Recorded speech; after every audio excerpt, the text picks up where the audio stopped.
Hello there, I hope you're staying safe and well, and thanks for joining me on the first London Vlogger podcast with me, Stu, the London Vlogger. So what is the London Vlogger? Well, it's a walking blog that I started back in November 2016 with the aim of discovering London's hidden gems, landmarks, parks, riversides, bridges, sites and history. And since then I've done over 35 walks across London, from south to west, east and north via central, from Hampton to Highgate, to Big Ben and Buckingham Palace.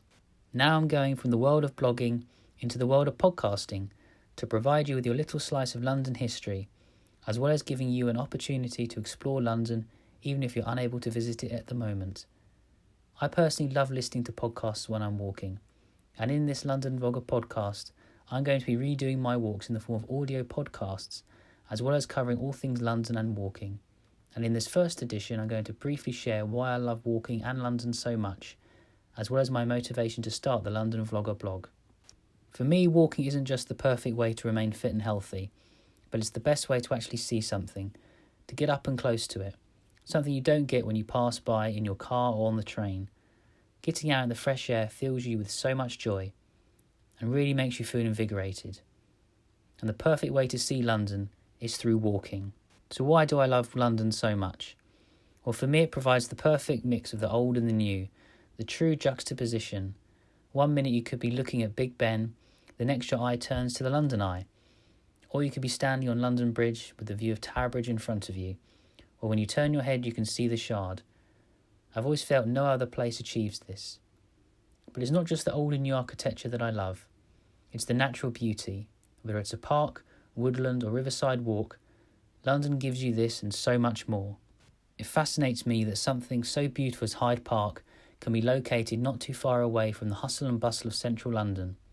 There's also always something to do in London, from visiting a museum or gallery to seeing a show or eating in one of its many restaurants. You'll never struggle to find something.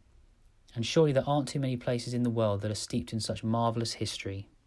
I do love London's iconic landmarks, and I've featured many of them on the blog.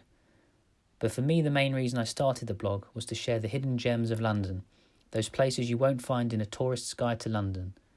For me, the best way to discover these hidden gems is to get lost in London's beauty.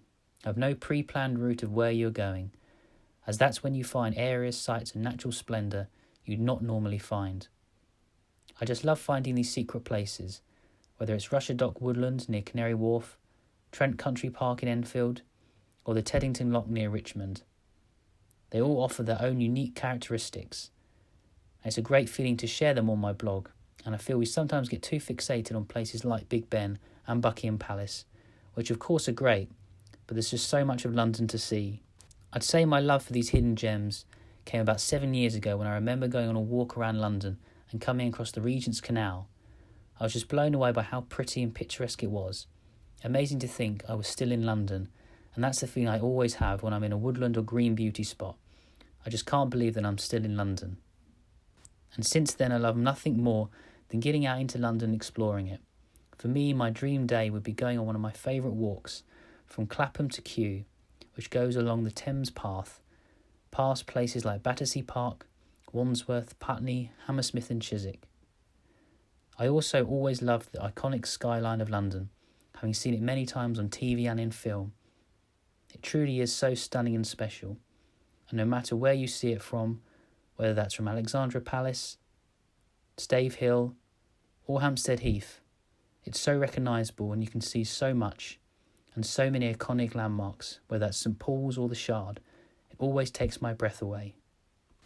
Well, thanks so much for listening to my first podcast, and don't forget to subscribe, and you can view all my walks and follow the blog at www.londonvlogger.com, and I'm also on Facebook, Twitter, Instagram and YouTube at London Vlogger. And of course, if you'd like to share your memories of London with me, you can reach me on londonvlogger@gmail.com. I'd love to hear from you. In the meantime, please stay safe and join me for more walking and London adventures soon.